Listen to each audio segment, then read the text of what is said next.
Well, good evening, everyone, and welcome to the Catawba County Cooperative Extension Center. My name is George Place. I'm the director here, and it's my pleasure to welcome you.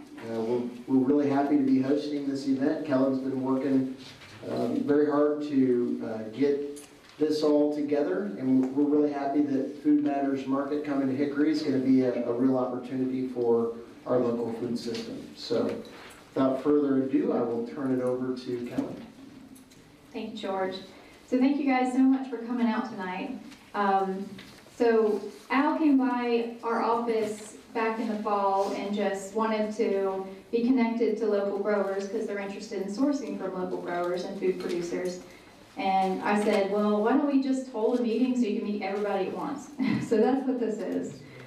So thank you all again for coming out tonight. I do want to make a few announcements. We have a GAPS workshop coming up in March. It's like good agricultural practices. Could be relevant to some of you produce growers.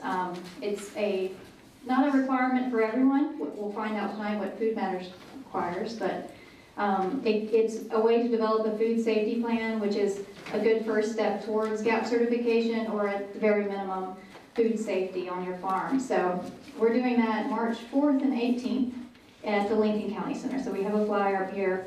Check that out if you're interested. The second thing is a blueberry workshop that's coming up on the 25th of this month, and it's here in this room. We'll have Dr. Bill Klein from Cooperative Extension at NC State to come and do a workshop on production for blueberries, and then we'll finish it out at a blueberry farm to do a pruning demonstration. So if you're interested, we have flyers for that as well. And I think that's pretty much it for my part, so I'm going to turn it over to Mary Margaret. Actually, is going to be our first presenter. And I guess a few housekeeping things. There's restrooms right across the hallway, and of course, help yourself to any food at any time. So, thank you. Great, thanks. Hi, as she said, I'm Mary Margaret Baker. Excuse me, I am here based in Hickory and handling the marketing for the new store. So hopefully, if you guys are on board later on, that you'll be hearing a lot more from me. As she said, please help yourself to the food over here. That was all brought from the Brevard store, and there's plenty left too, so they don't have to pack it up afterwards. Coffee too, that's over here. Help yourself to that.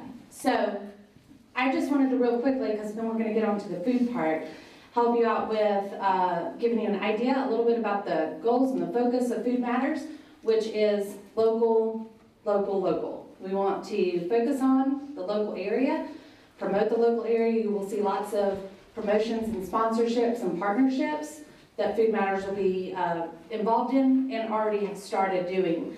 Really want to immerse ourselves in the community. Al's a big community guy.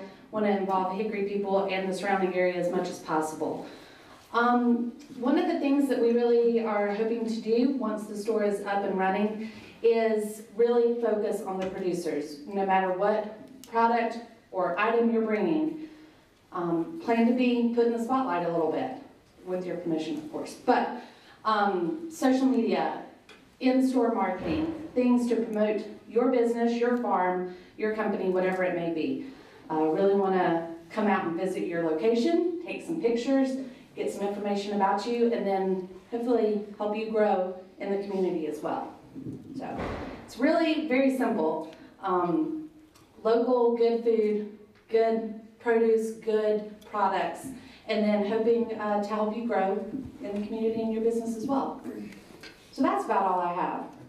I know, it's pretty simple, it's pretty easy. I'm just going to take some pictures of you and hopefully add you to our email list. But Al, I will turn it over to you because that's why they're really here. Thank you. Yeah? Thank you so much. Can you hear me without this thing? Yeah.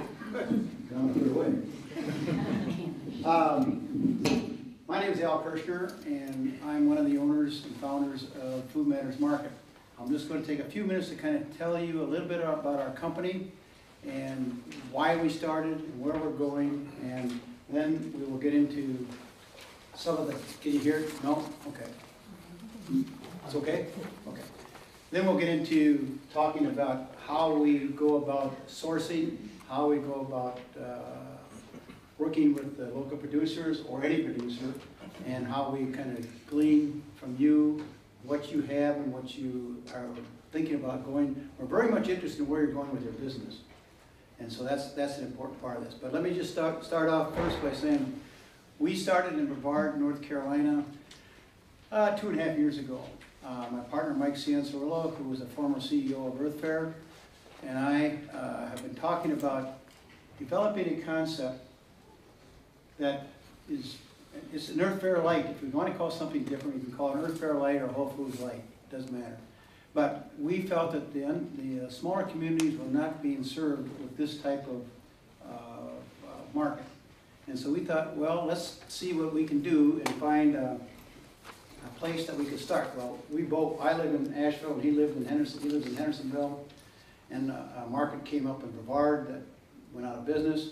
Make a long story short, we came in, we felt that we cut a deal to lease the property and started what we felt was going to be a very good, it was a good opportunity to test it.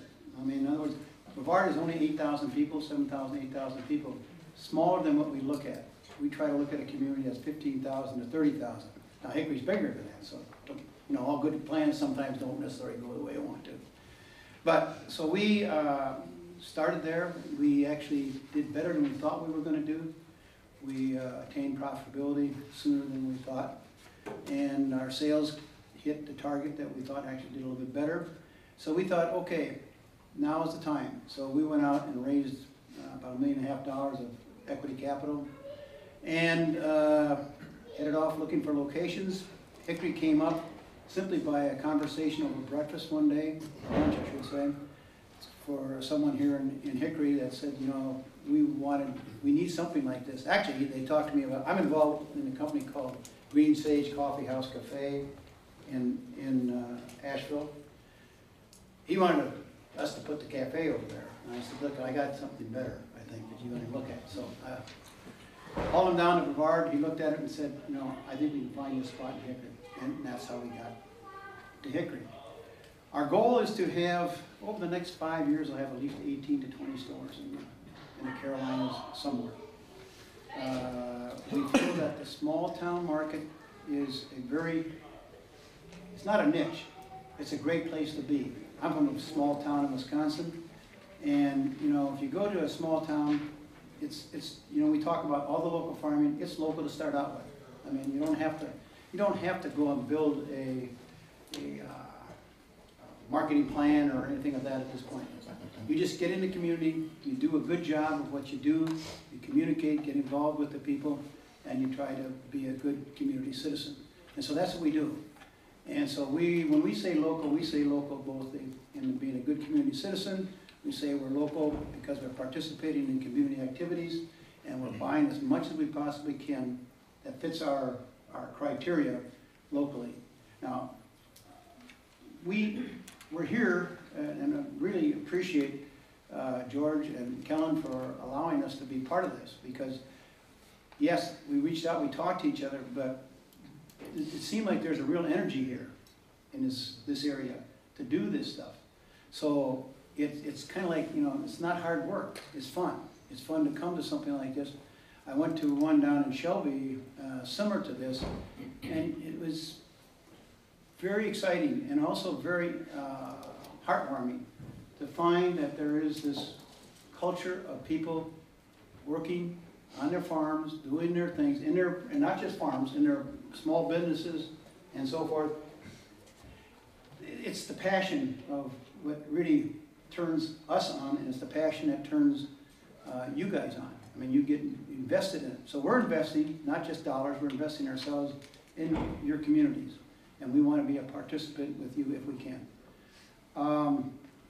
We have along today, I have Eric and George there from our Brevard store. They will be, as we go through the day, and we will share some of the information about us as to how we buy and how we do things. But I assume, how many people, I'm going to start with the food producers, how many people sell into markets now, just community markets and so forth? Have you sold in, how many of the same people sell into retail? Small. Let me just ask a question. What's the biggest, let's say, what's the biggest hurdle and what's the biggest opportunity you found when you went from market to retail? Anybody can share with us what Distribution cost. distribution? Tell me what you mean by that. Freight. Freight, okay. Freight. Well, our product is a refrigerated product. Okay. So we backhaul it. We actually are distributed by MDI out of Hickory, Okay. but mainly just the Lowe's Foods. Mhm. But our freight charges, our backhaul charges are, and our orders, well, it's all relative, based on the size of an order. If we get a small, say 40 case order, and tell me what the numbers are on that. It's regardless of what we're These are doing. numbers now. Yeah, regardless of what, if we get a 200 case order, it's a $280 backhaul charge. If I get a 40 case order, it's a $280 backhaul charge. So obviously, when we get small orders like that, it crushes us its cost per unit to get it in there. So freight. We were DSD prior to October the 1st of 2013. And so we're growing through some of those hurdles of this distribution cost. And at the time we were DSD, which is direct store distribution, gas prices are really high. We might be better off being DSD now and not through distribution, but we don't know how long that'll last. So what you're hearing here is a little bit more advanced than where some of you folks are. You raised your hand back here. Were you in markets before you went into retail? I just have kind of started it. My mom helped get the Conover market started, and she bakes for the market, and I've kind of helped out with some of that, but I'm getting ready to do the Hickory market. I'm not quite sure what I'm going to make yet, so I'm not really helping you out very much. I'm sorry. Anybody else that made this transition or tried to make the transition already has from doing community markets to a retail store? Yes. Yeah, just delivery schedules and transportation is probably the biggest hurdle. If you don't have, you're trying to make the product and you're trying to distribute it yourself at the same time, it's really time consuming. So it's easier if you can sell it locally than, it's just really time consuming. It's easier in the market than it is in the retail. It's easier to retail locally Yeah, than okay. to try to go too far. Like, we retail in Charlotte now, but there's no way that I could deliver further than that without. So transportation is one area. Any other comments? Yes. For us, it's being able to have a good size minimum order to meet our weekly needs and to have that consecutive throughout the weeks. We really like to be able to, drive it there ourselves, but we do have to meet kind of minimum orders. So we like to work with people that we're selling it to try to get enough items to make that minimum order. Any other ones? Yes. In conjunction with the distribution, you've also got the manufacturing. Doing a farmer's market, you have X amount of product. Doing a retail, you've got way beyond that. Then if you go and hit the internet button, I mean, you're buried. What do you do? And that's, I wanted to have this little discussion, get some feedback from you before we get into our stuff, because I think this is important for anybody in business in the world. I always say business is 80-20. Every business is 80% the same. There's a 20% that really affects your particular niche and so forth. So all the things that you're hearing already are very similar to what everybody's going to run into in the management of accounts and so forth. So, yes? I think I've sold in both farmers markets, direct retail, and wholesale. And I think there's an expectation as a producer of what is fair and what is necessary with regard to price. And I think I have dealt with multiple grocers, and some of them have an expectation that that they could get my product, and they make more money on it than I do. essentially. And the expectation I had for what I needed for my price, I just couldn't do. So, you know, that's something that kept me out of some markets, and something that's been very good at other markets where the people I'm dealing with they totally get it. This is probably, and I would venture to say, one of the key things that all of you that are going to be doing this or going into it or are already into it is one of the most difficult segments. How do I price? And, you know, as a wholesaler, as a retail customer, client of yours, or customer of yours, and also moving it on to the other person, it's all about margin. I mean, we can have a conversation, we all got to make money. Everybody's got to be a participant, and it's got to be fair to everybody. But what's fair in one person's mind may not be fair in the other. So, and that is, there's an advantage in doing something with smaller stores, with smaller markets. There's times when you probably won't agree with me, but there is an advantage because it's face to face. It's not, you're not talking or dealing to somebody that's in Washington D.C. or, well, we're all dealing with somebody in Washington D.C. but there would be, you know, someone far away. So this is very important. And I know I talked to a couple of you folks when you first came in, and someone said, well, how do you price? My point is, I would suggest one thing. I think every business has to look at what their mission is, what their business is, and what they feel is going to have to be the kind of return that they would like to get on their investment. And that investment includes land, building, labor, everything put together. You got to get a cost factor. You got to get some idea of what this product is going to cost you, all the way to, well, it depends on how you deliver it, but all the way to at least to that point. So when we get into discussions with you and down the road here, we have a certain margin that we have to get.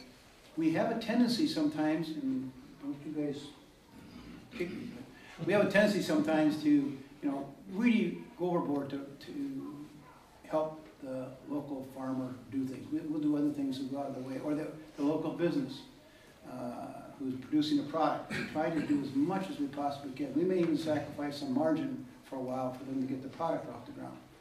And in return for that, we need participation from you. And by that participation, we mean that, for example, if we got an event in a community or event in our store, we need you guys to come on and come in and be part of that, with your wares.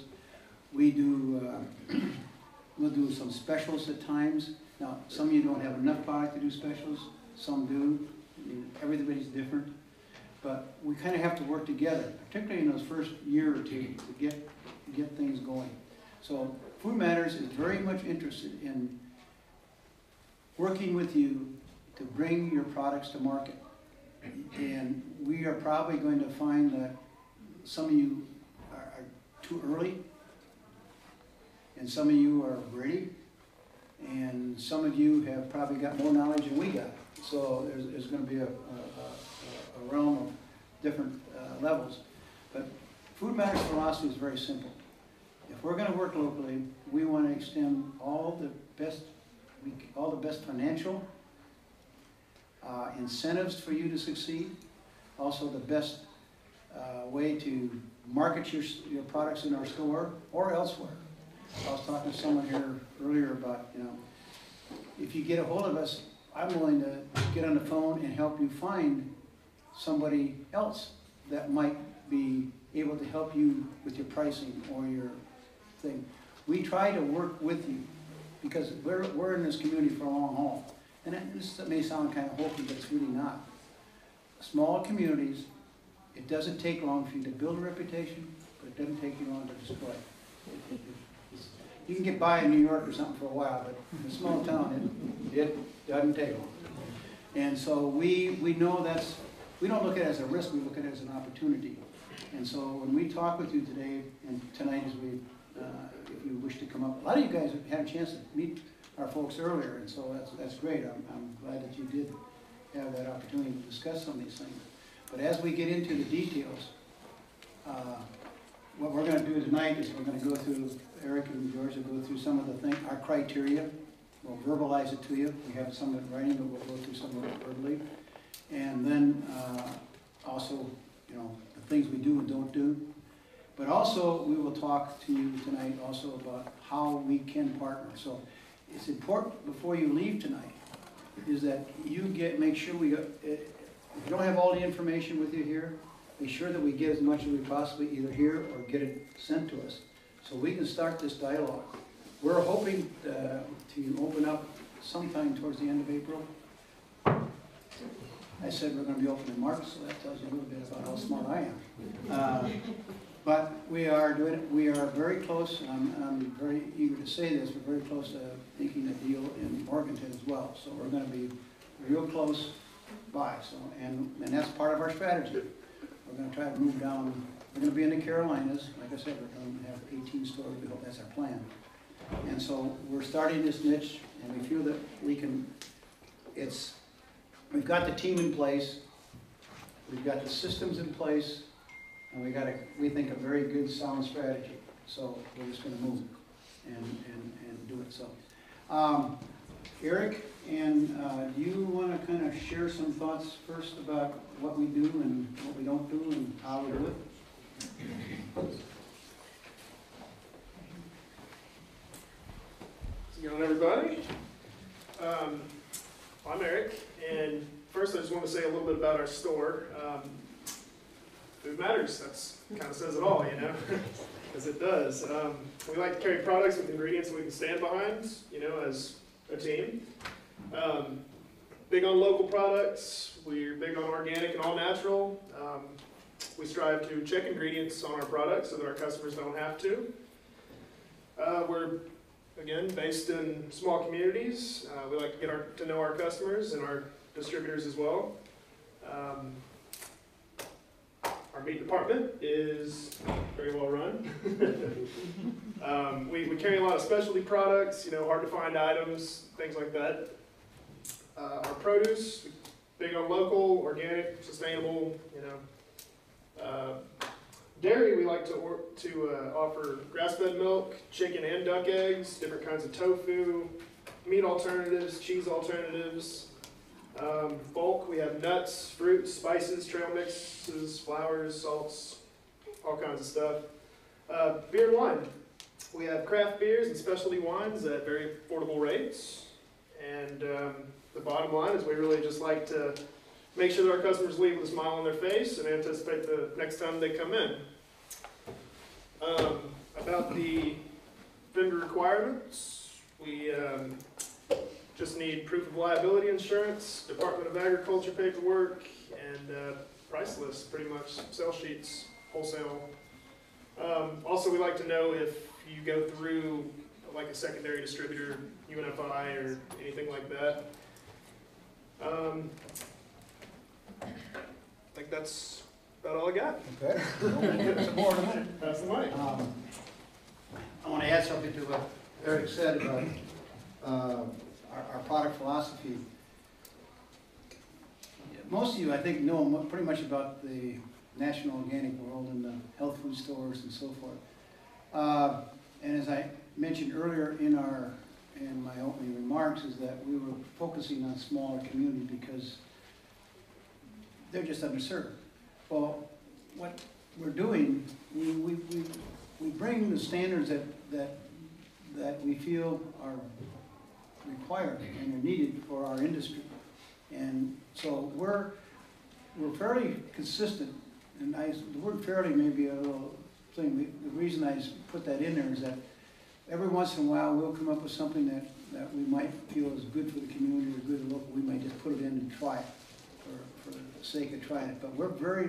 But beyond that, we're very consistent behind the standards that we have. One of the things that is important, as I mentioned, the partnering and so forth, one of the things that's very important for producers and people that will be selling into us is that we need to know ahead of time if there's a problem. And we need to tell you ahead of time if there's a problem. That is probably, I mean, this has happened so many times, lots of times, where people show up the door and they don't have anything, and they were hoping something would happen and so forth. The best way to treat your buyer is to tell them in advance that you got a problem. And for us, that puts a star after your name. It's not, they say a word, something happens on the way to the forum. Well, it does. And in our business, it happens. Lights go up, power goes down, things go wrong. So we would ask that in your relationship with us, that if there's something coming up, that we have an agreement or we have an understanding what's going to happen, and you know it's not going to happen, tell us long in advance. And the same thing for us. If, for example, we're having a problem with your product and no one's getting back to you, and all of a sudden somebody comes up and says, we can't carry anymore, we had a problem, and you say, well, why didn't you say something? That's on us. That's on us, and we'll go back to you. We had a customer like this, or a vendor in our area that was turned down, was taken out of the store for the wrong reason. And no one, it was just like that. And I said, no. We went back, brought them back in, and we bought, because that was on us. So, this is nothing, this is business 101, but really, I think so often, sometimes in a smaller community, and when we get in a relationship, people kind of forget that. They get embarrassed because they want to say something. Don't be. When you work with us, tell us where you are. We'll tell you where we are, and if we don't, it's on us, and we'll make it good. So I didn't want to bring that up because I think that's extremely important. George, you want to say some things about meat and potatoes or whatever?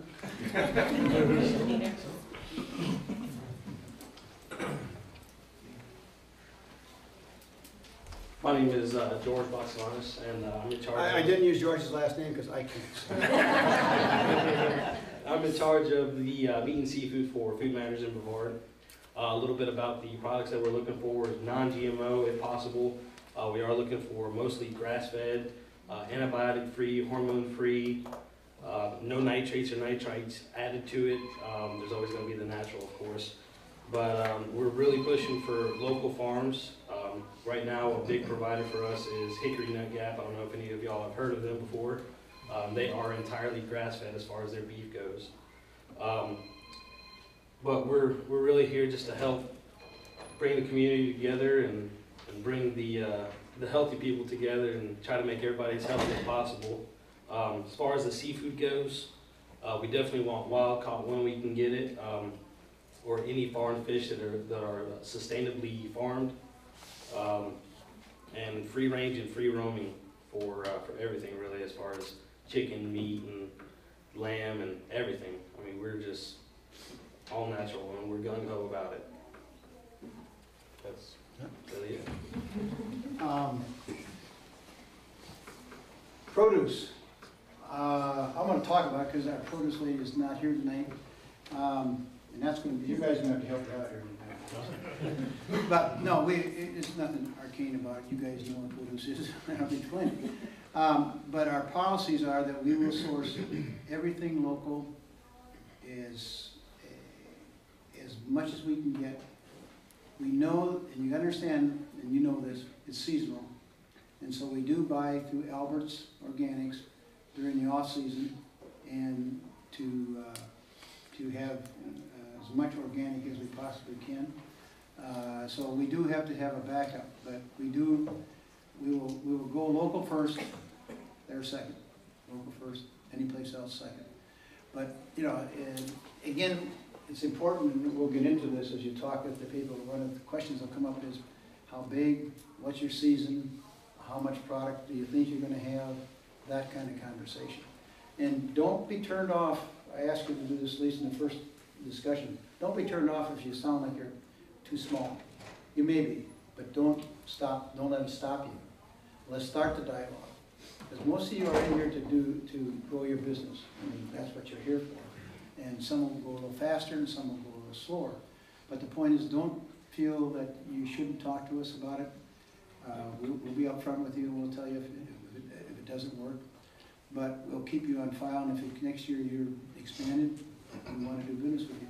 And the idea is also that, we're not just talking about Hickory. Like I said, we're going to grow in these small communities. So once you get into the system, as long as you've got product, we'll use it.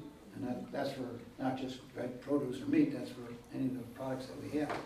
So we are here to connect with you. We're here to hear your story, see what you got. We're also here for you to, we want you to hear what we're doing.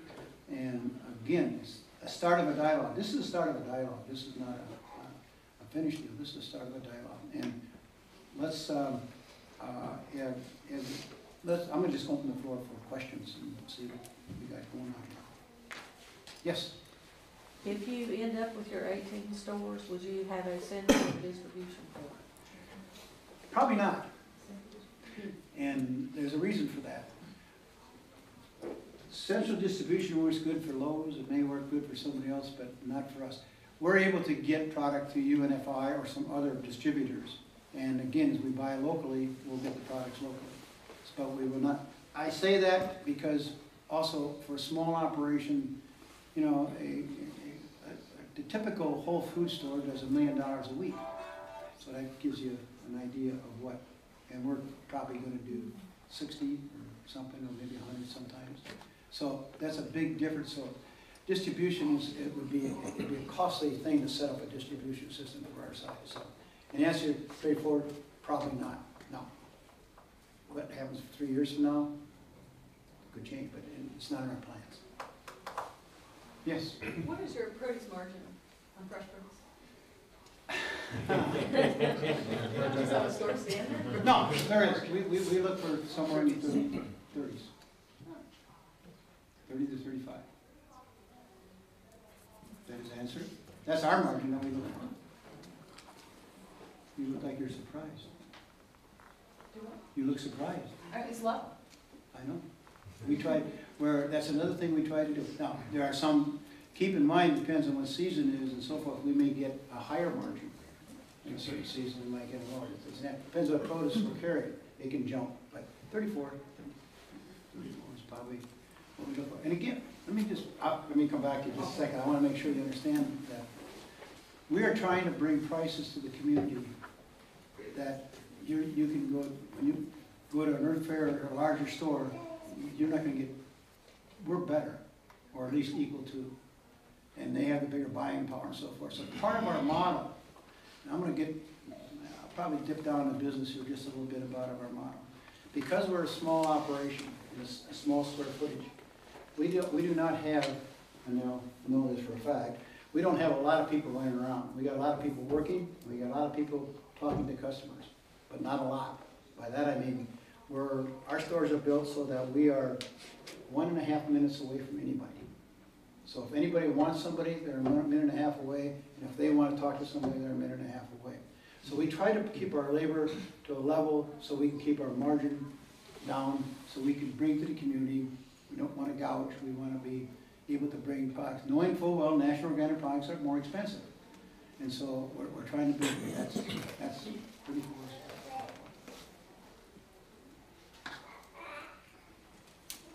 What, are you in the produce business? You're in produce? Yeah.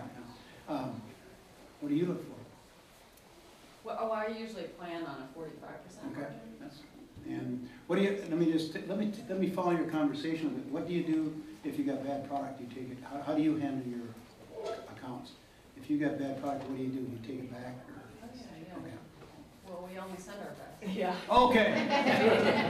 You're right on. But no, that's, someone else had a question. Yes?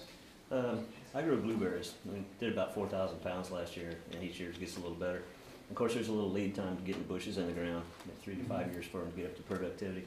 Season's about 2 months, and I can't sell all of them during the season. So, do you do frozen also? We do. I don't see why we couldn't. We could. Yeah. I mean, I was just saying, I don't know if we do, but we can. Yeah. What kind of quantities would that be? I don't know yet. What's the shelf life on a frozen berry? Oh, I still got them. I'm still selling them, and, and the season's been over for 5 months. How long a shelf life do you have before you put them, before you freeze them? How long do they consider? Well, if I can't sell them that day, they go in the freezer. Oh, okay, gotcha. Okay. Yeah.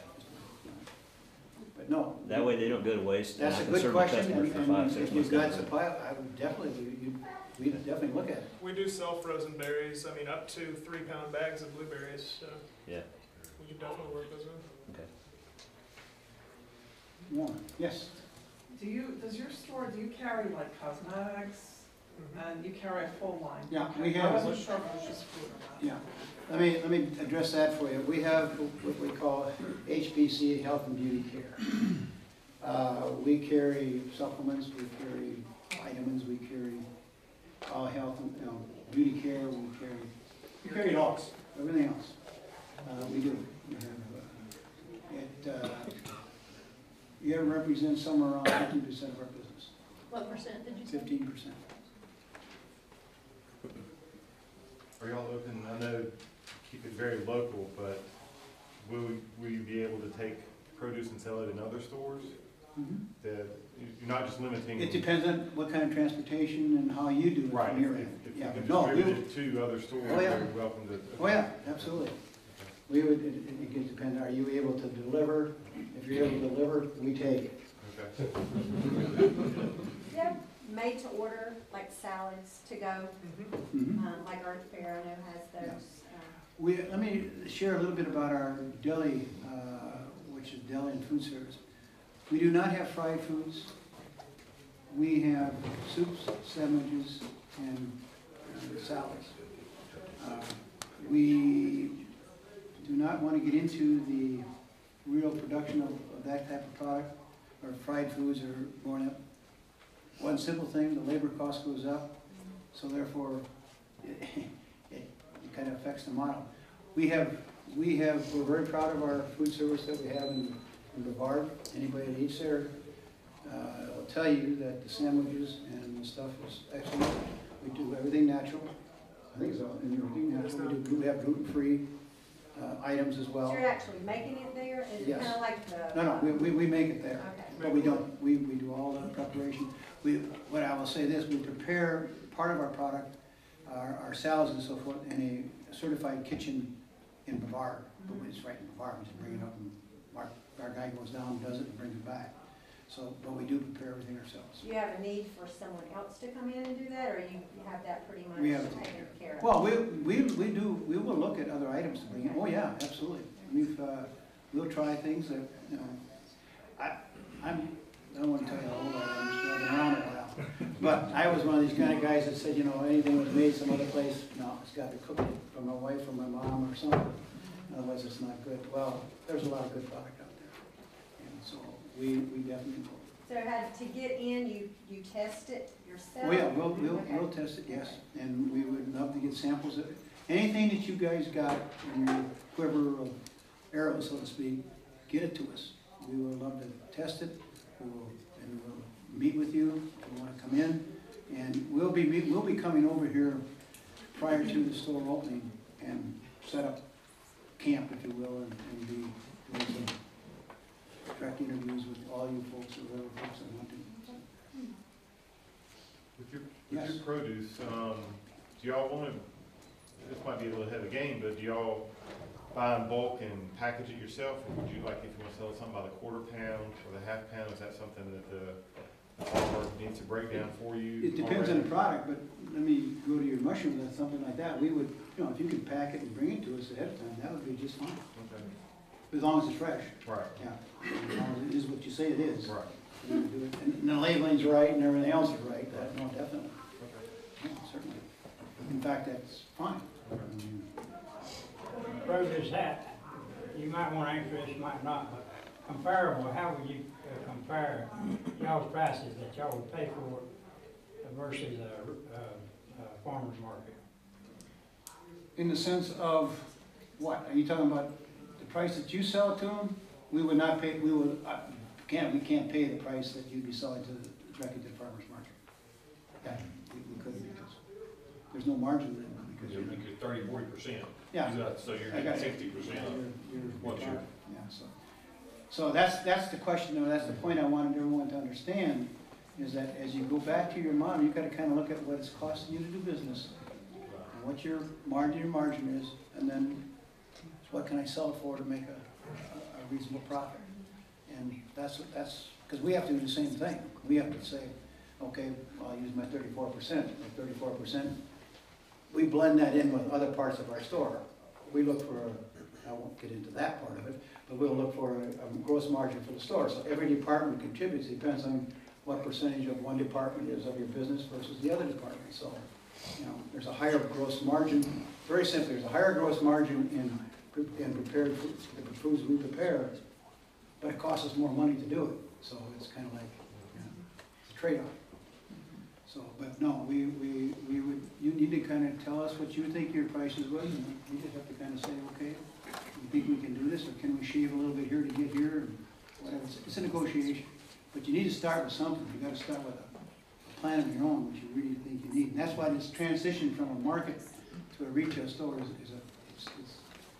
it's an educational process. It's a process that you're going to have to go through. But if you're going to grow, you're probably going to want to get into retail.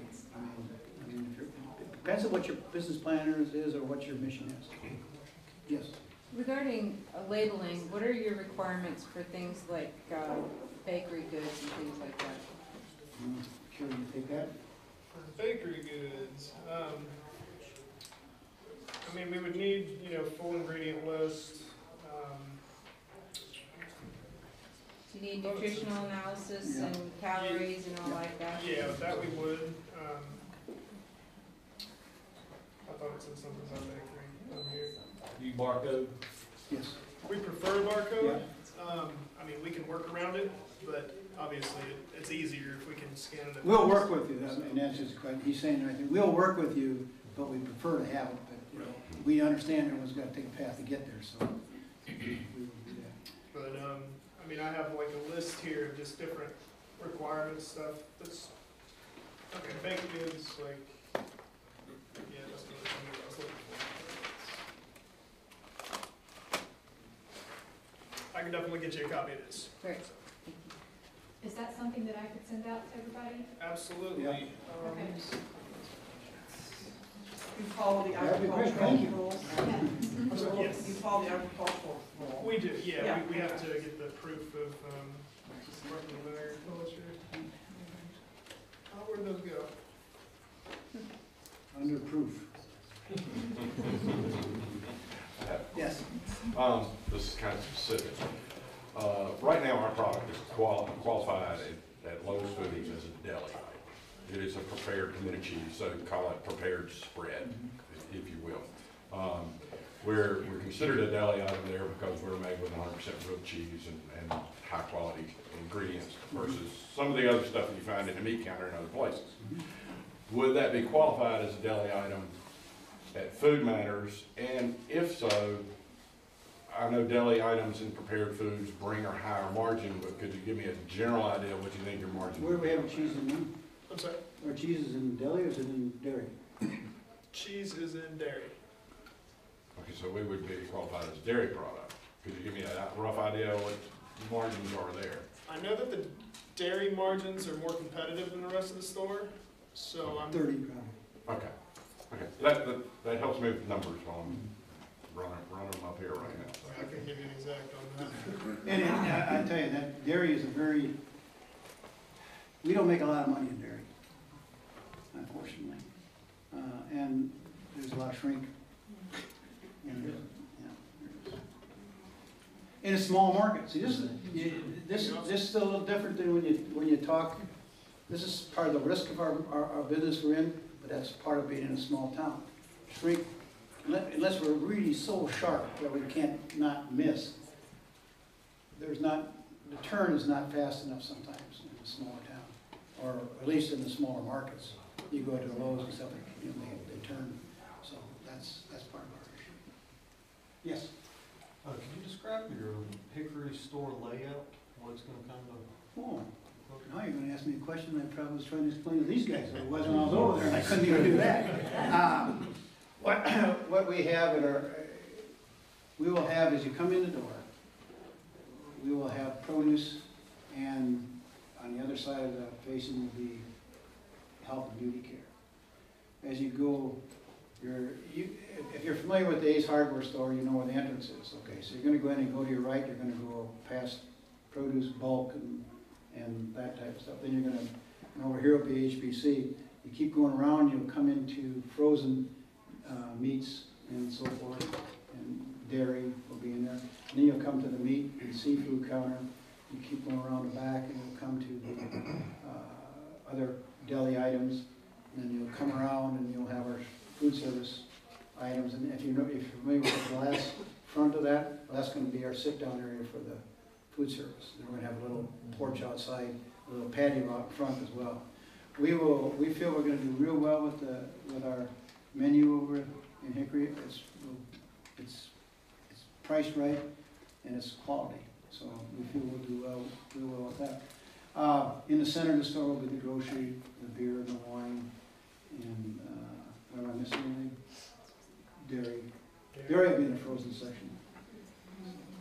It's kind of like you do the circle and you come around in the middle of the We're doing aquaponics, the fish and the produce in the same system.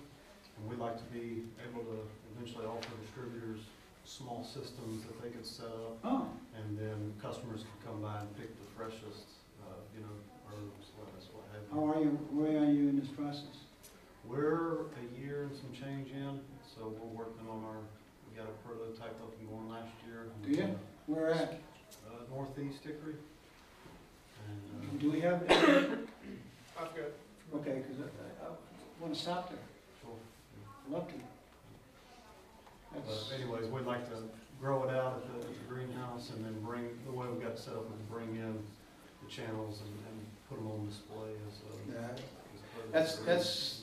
I'm glad you brought that because that makes me think of things. We will work with your product. I think Mary Margaret mentioned this too, and that we want to partner with you. I mean, we'll be happy to have you as individual farmers or product people come into the store.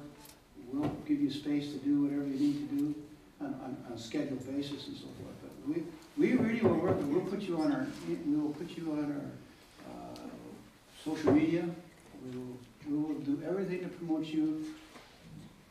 That we can possibly do, because it works. It's not. I mean, it's not that benevolent, but it works for both of us. Seriously, you will find that combination is very. I mean, Whole Foods has been doing this for years. And now they're doing it nationally with their advertising of local farmer that I know this guy. It's part of marketing, but in a small community, it's not just marketing. You got to deliver because that guy's going to know whether or not it's going to tell somebody relative that we're in trouble.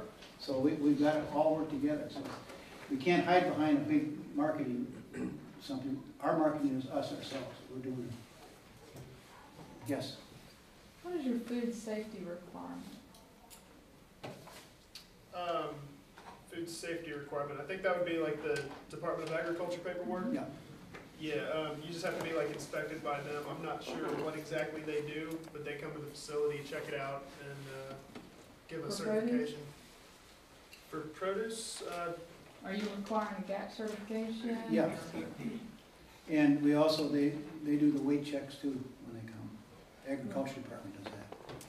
They check the weights, they'll tap our scales and they do that for everybody. So I mean, we have to be certified I don't know, once a year for sure. You're looking puzzled.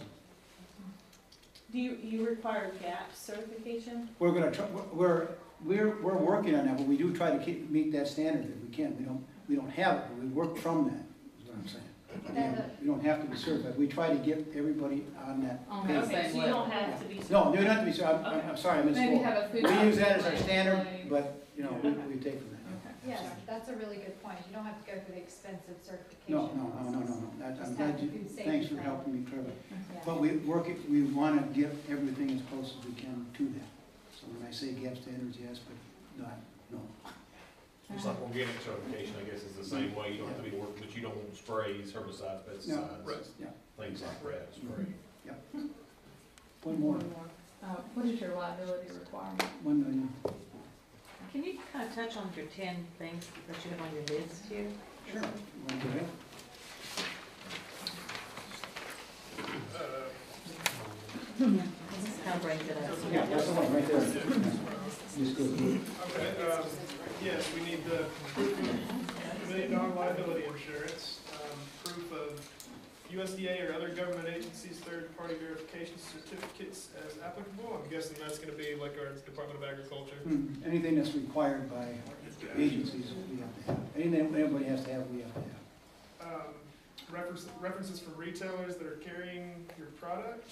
Basically, if you are in the market, if you've got some, give us some, it's not that we're actually gonna call them, we just wanna know what you're doing and see where you are, so competitive wise and so forth, so we know what we're doing, and so that's part of that reason. And then a list of product ingredients and confirmation that this product meets our ingredient standards, which is like, we follow the same food standards as Whole Foods would, like the same ingredients that they don't carry, we don't carry. Expected terms of payment, whether it's going to be check on delivery or whether we're going to set something else up. What introductory deal is vendor offering Food Matters to stock this product? That's like a free fill, or I mean, sometimes different companies give us like a free fill for our shelf if we bring a product in. What promotional programs can we expect ongoing? What the sale prices, sample goods, marketing demos. We're big on sampling. I mean, anytime we want to go push your own product, that's awesome. You know, vendor's product guarantee and credit policy.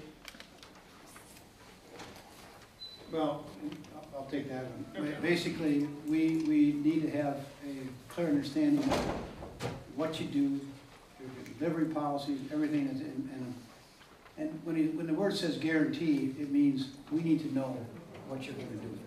And again, I take you back to the comments I made earlier, that if we got problems, you got problems, and we do, we get together early, so we don't have to deal with it down the road.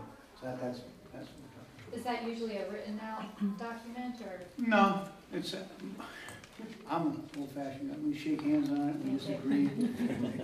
That's it. Reputation, relationship?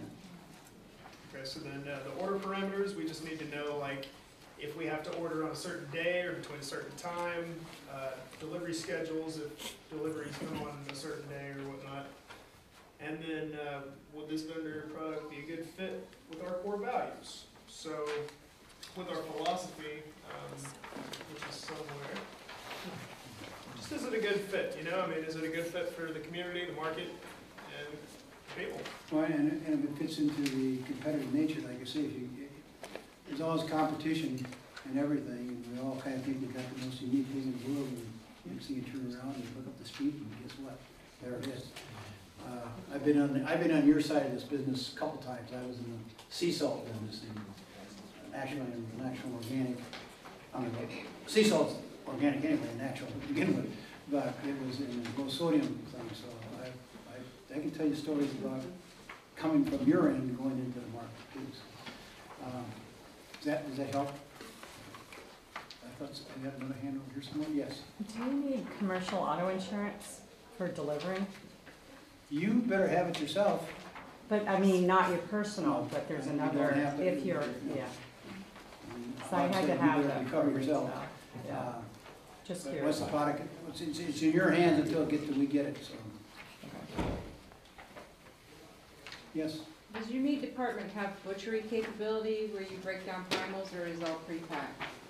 For certain animals, like as far as pork goes, we do have the capability of cutting up whole pigs. As far as beef, we're mostly looking for sub-primals, your ribeye loins, your New York strip loins. The smaller product that we can get, the better off for us, because the faster we can process it, the less mess we have to worry about. Seafood, that's not a problem getting whole fish at all, or we can process that. We try to definitely remove the fish heads too. A lot of people like using them for soups, and a lot of the bones for soups. So. And when they do display like full fish too, so if you just want to wrap it up to the full, toss it on the grill, you can go. What's the meat department's preference for pork? Primals or calves? Subprimals or halves.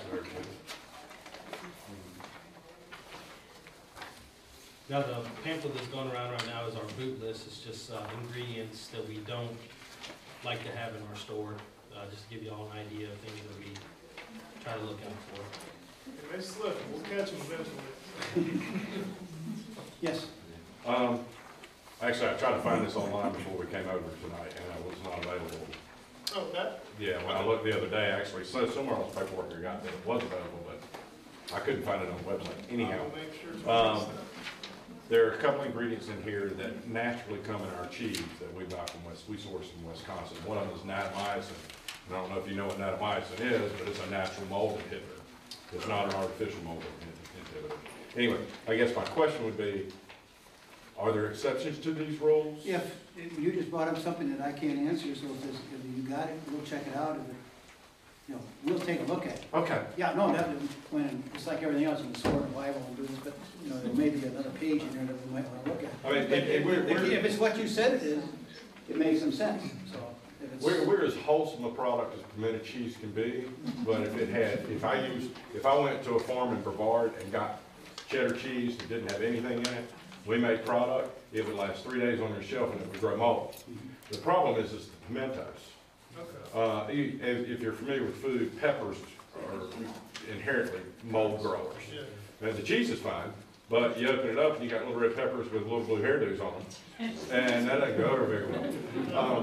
But yeah, we've got some samples for you tonight, and maybe we can work through that. No, if what you've said, it sounds like there's a line there that could be, that we could look at.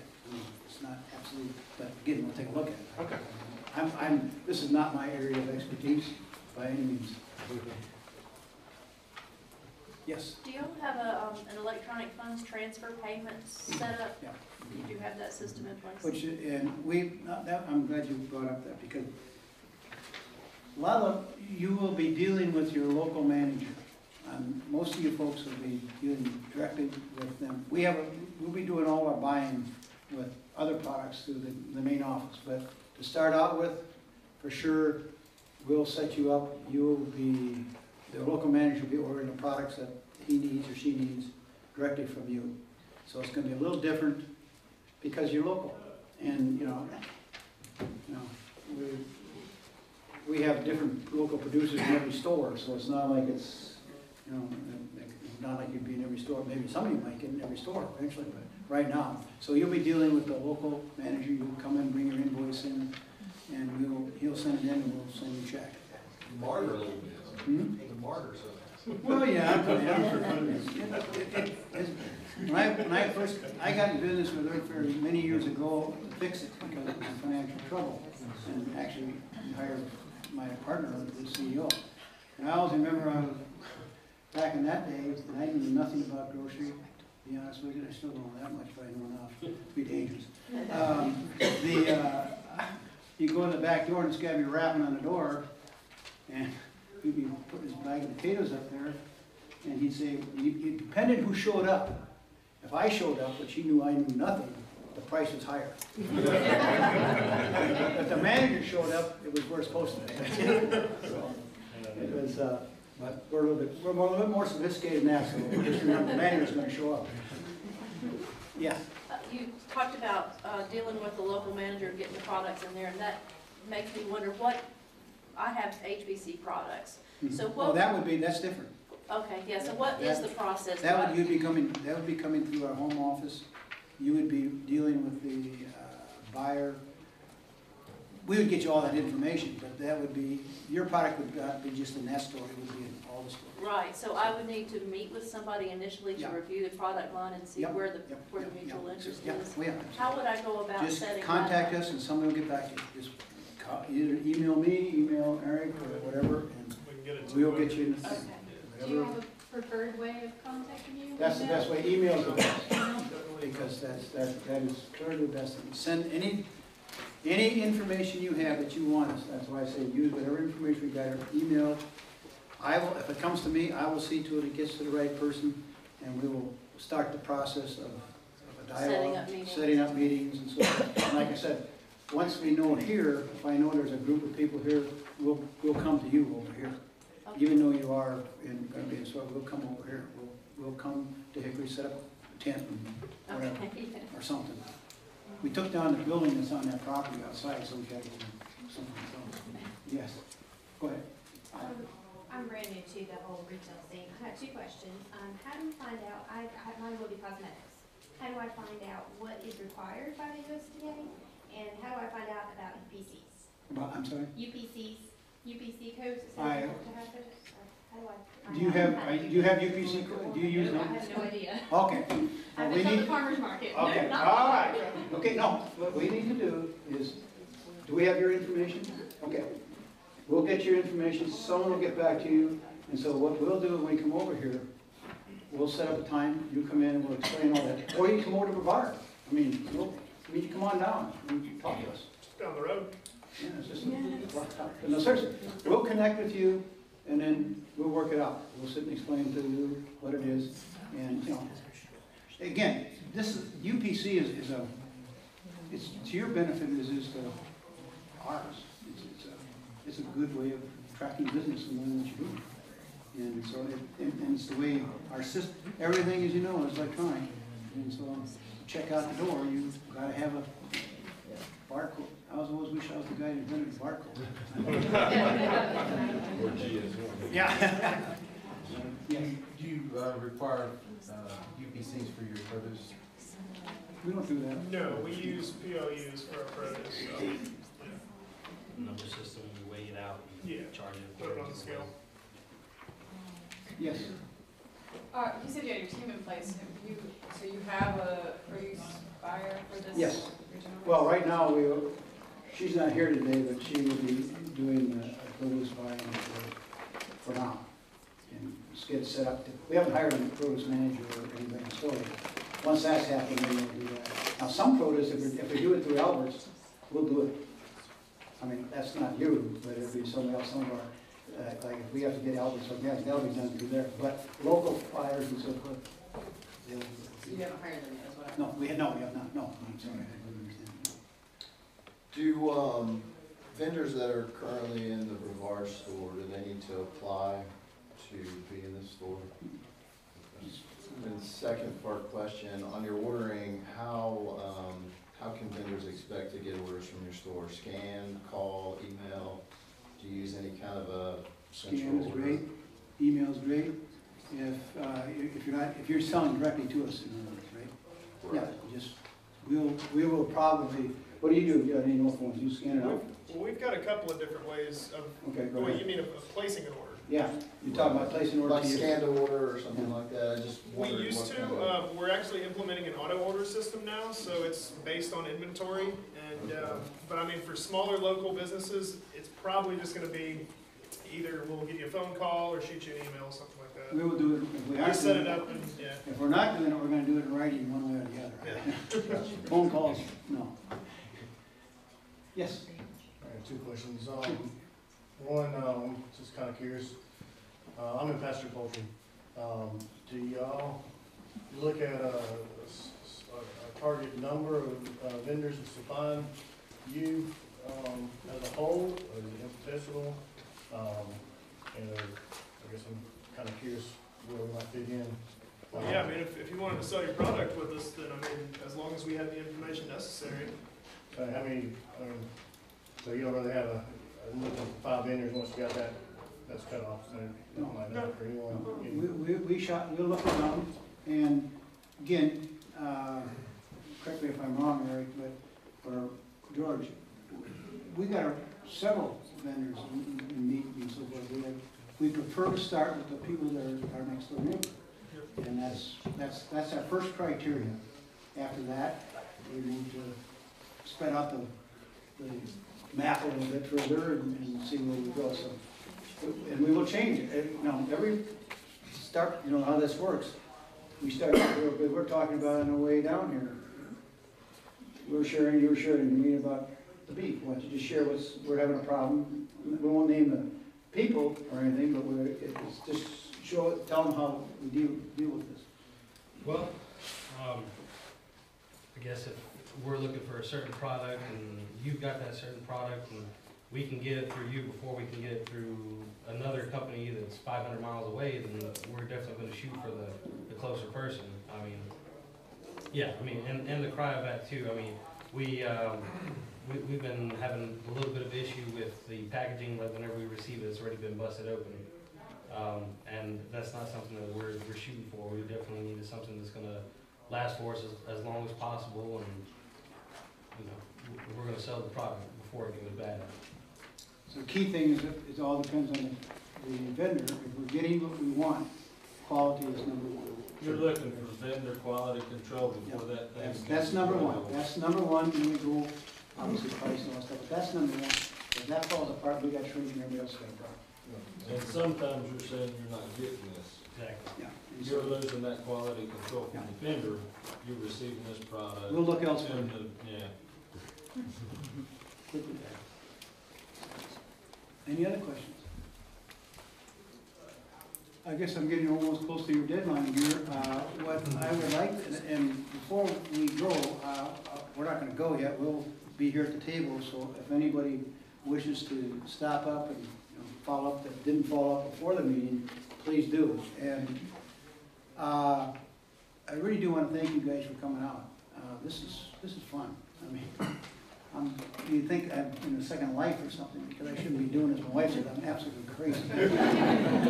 But it's fun, and that the small town comes out, and it's great to be able to come back in Wisconsin. I used to go to co-op meetings. I was in banking. I was in other businesses, and I was always dealing with farmers or small town businessmen and so forth. And it was always just, it was so much different. I got in other businesses that were bigger corporations. I got nothing against corporations. They make money. I like money. Everything else is fine. But it's a different world. It's just fun sitting around doing this kind of business. I appreciate you guys taking the time to come out and meet with us. I really appreciate it. And Kellen, for George, for the help that they've given us. And this is the other thing about a small town. You can go to New York, you wouldn't get people to do something like this. But here, because they're actually looking out and working for you guys, and we come to them and they come to us, they help facilitate that. And I see your faces and so forth. I see an interest and a belief in what you're doing, and I think that's part of the whole thing. So I want to thank you guys for all coming, and please contact us. I mean, we'll be back, and if you don't, call me. No, don't call me. I know this is